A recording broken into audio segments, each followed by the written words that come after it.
Mika pasal 7, hari Selasa, tanggal 27 Januari 2026. Kemerosotan akhlak Israel.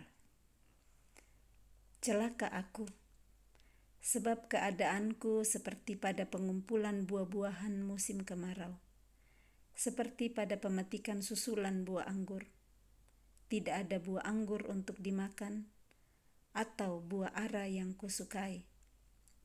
Orang saleh sudah hilang dari negeri, dan tiada lagi orang jujur di antara manusia. Mereka semuanya mengincar darah, yang seorang mencoba menangkap yang lain dengan jaring. Tangan mereka sudah cekatan berbuat jahat. Pemuka menuntut, hakim dapat disuap.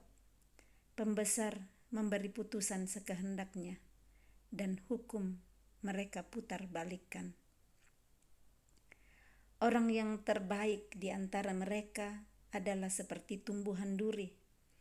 Yang paling jujur di antara mereka seperti pagar duri. Hari bagi pengintai-pengintaimu, hari penghukumanmu telah datang. Sekarang akan mulai kegemparan di antara mereka. Janganlah percaya kepada teman, janganlah mengandalkan diri kepada kawan. Jagalah pintu mulutmu terhadap perempuan yang berbaring di pangkuanmu. Sebab anak laki-laki menghina ayahnya, anak perempuan bangkit melawan ibunya, menantu perempuan melawan ibu mertuanya. Musuh orang itulah orang-orang seisi rumahnya. Ini pembacaan di Mika pasal yang ke-7, perikop yang pertama tentang kemerosotan akhlak Israel. Mika pasal 7 merupakan pasal terakhir di kitab Mika, di mana Mika meratapi situasi keadaan bangsanya, keadaan Israel, bagaimana merosotnya akhlak Israel, dan dia mengatakan di situ, celaka aku, celaka berada di keadaan bangsanya, di mana sudah tidak ada lagi orang saleh, sudah hilang, tidak ada lagi orang jujur di antara manusia. Nah, yang kita baca di pembacaan-pembacaan sebelumnya, bagaimana Tuhan sangat menghargai kejujuran, dan di sini di antara orang Israel dikatakan sudah tidak ada lagi orang jujur. Semuanya mengincar darah, yang seorang mencoba menangkap yang lain dengan jaring. Cuma mencari kepentingan diri sendiri, tidak ada lagi untuk saling memperhatikan yang lain. Nah, di ayat 3 dikatakan tangan mereka sudah cekatan berbuat jahat, cekatan, lincah, cepat untuk berbuat jahat, tapi bukannya untuk berbuat baik. Nah, pemuka menuntut, hakim dapat disuap. Sudah ada permainan uang di sana, tidak jujur lagi. Hakim bisa memberi penghakiman dengan tidak benar kalau mendapat suapan, kalau disogok. Pembesar memberi keputusan sekehendaknya, dan hukum mereka putar balikkan. Tidak ada lagi kebenaran yang dihidupi, diputar balikkan kebenaran yang ada. Kebenaran yang daripada Tuhan yang diajarkan di antara bangsa Israel sudah tidak dihidupi lagi. Orang yang terbaik bahkan menjadi seperti tumbuhan duri menusuk, tidak nyaman, tidak enak, menyakiti. Bahkan yang paling jujur di antara mereka seperti pagar duri. Orang yang jujur itu kita tenang bersama-sama, kita tahu bahwa kita bisa berbagi, kita bisa bercerita, tetapi ternyata sudah tidak jujur lagi, malah menusuk seperti pagar duri.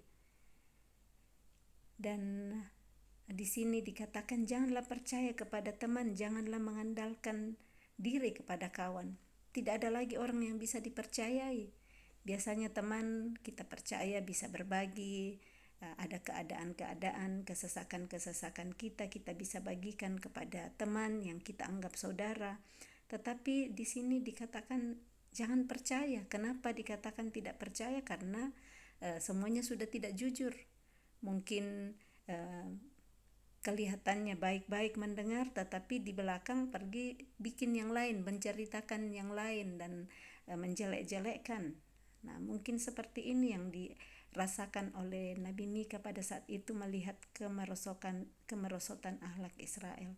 Nah, dia bahkan berkata, jagalah pintu mulutmu terhadap perempuan yang berbaring di pangkuanmu. Perempuan yang berbaring di pangkuan ya pasangan ya yang kita bisa percaya, tetapi bahkan kepada pasangan pun dikatakan jaga pintu mulutmu supaya tidak membuka semua.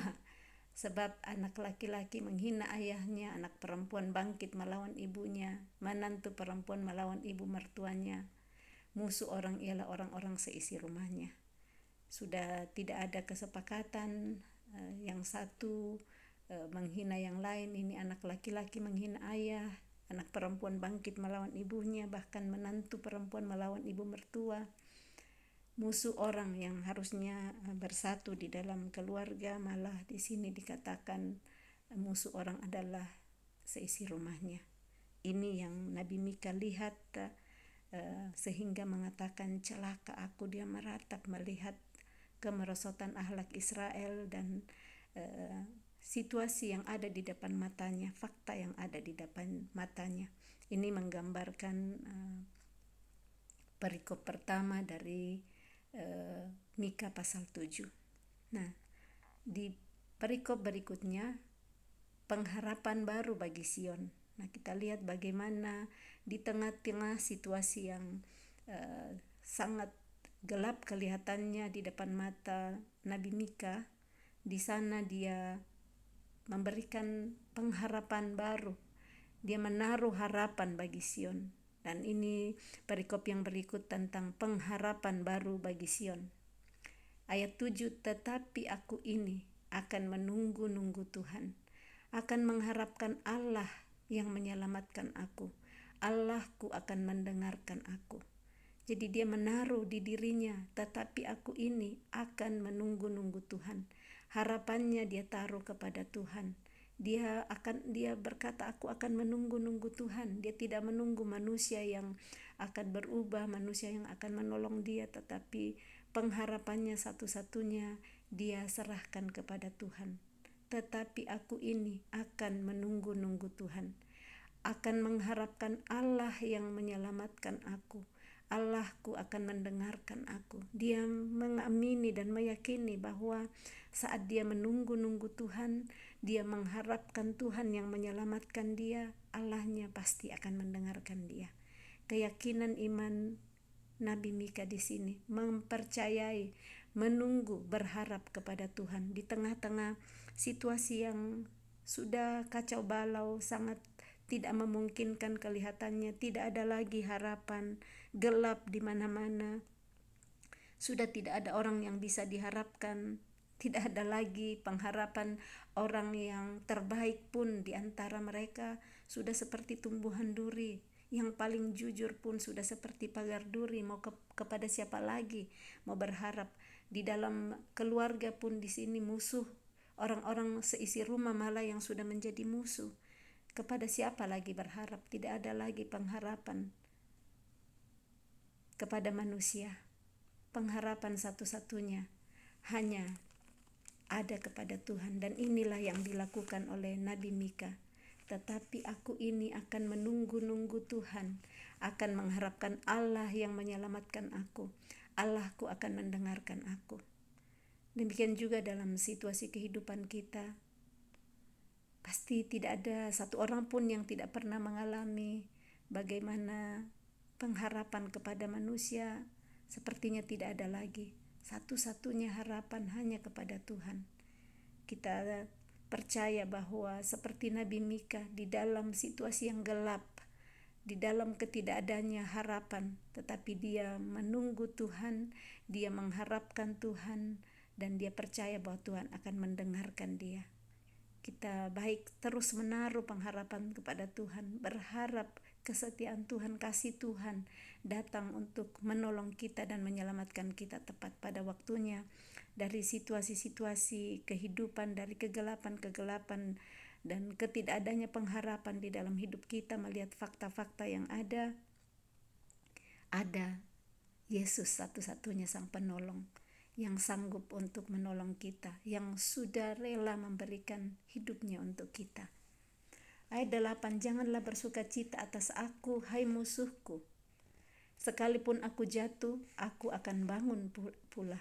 Sekalipun aku duduk dalam gelap, Tuhan akan menjadi terangku. Nah, biasanya kalau musuh sudah jatuh, ya musuh lawan akan bersukacita karena ya sudah kalah. Ini Mika tidak menyerah. Dia berkata kepada musuhnya, janganlah bersukacita atas aku, hai musuhku. Sekalipun aku jatuh, aku akan bangun pula.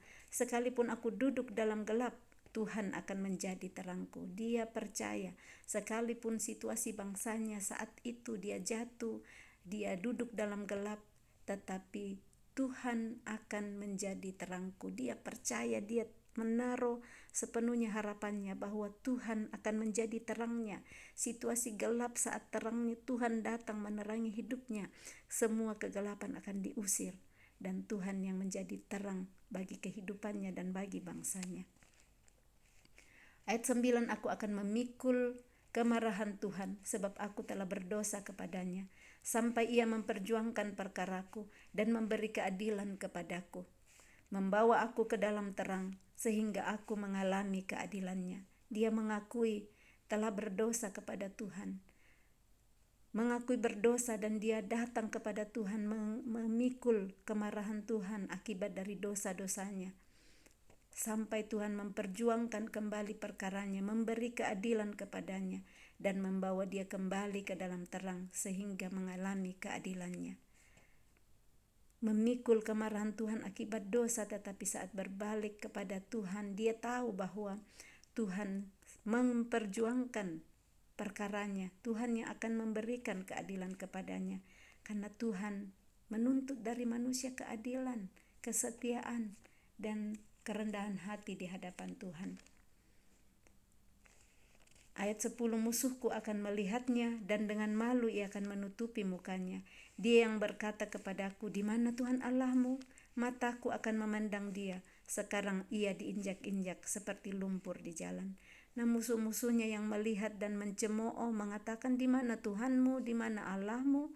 Dia tidak menolong engkau, engkau mempercayai dia, tetapi mana hidupmu gelap, bangsamu semakin merosok akhlaknya. Tetapi di sini Mika meyakinkan dirinya, memberikan iman percayanya kepada Tuhan dengan berkata, musuhku akan melihat. Musuhnya belum melihat, tetapi dia sudah mempercayai bahwa musuhnya akan melihat, dan musuhnya dengan malu akan menutupi mukanya.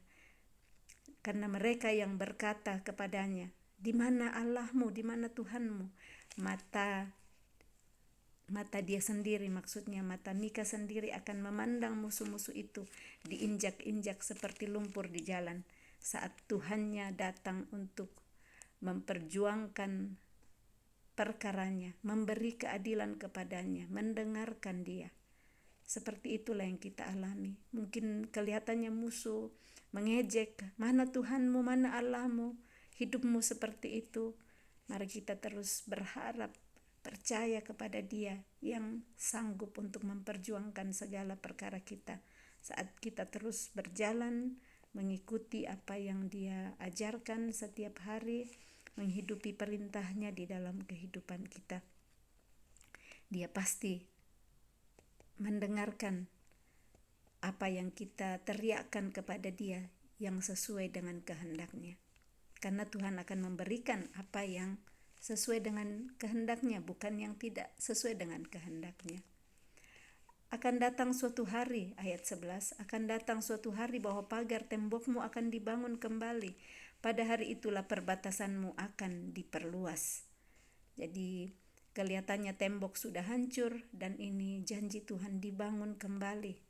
Tembok yang sudah rubuh dan perbatasan akan diperluas. Malah tembok yang sudah rubuh itu saat dibangun, perbatasan malah akan lebih diperluas.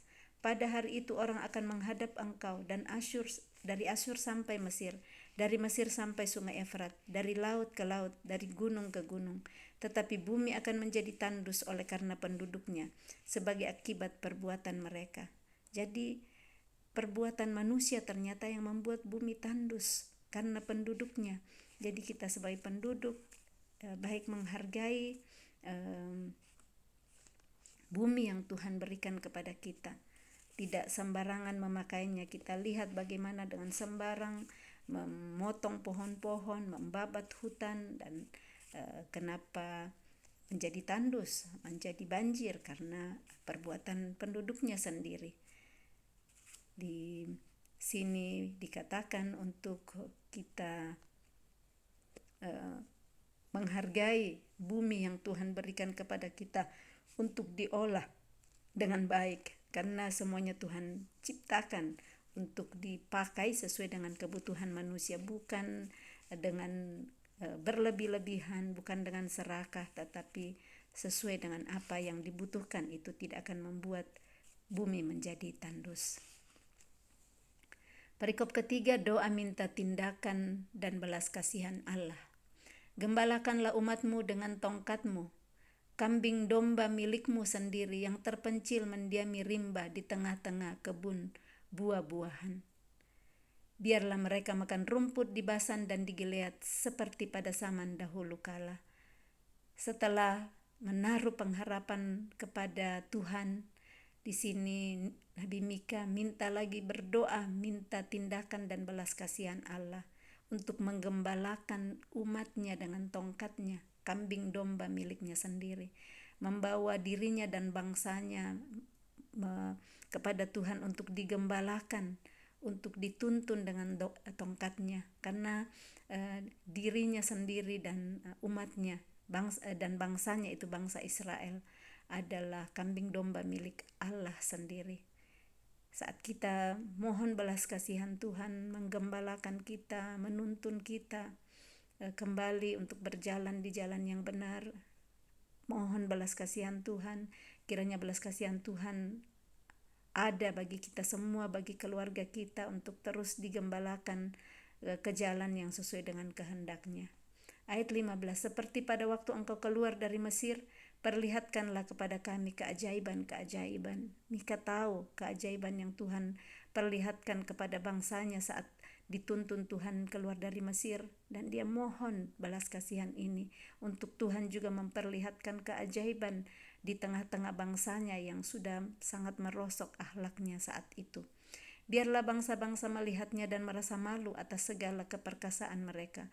Biarlah mereka menutup mulutnya dengan tangan dan telinganya menjadi tuli. Biarlah mereka menjilat debu seperti ular, seperti binatang menjalar di bumi.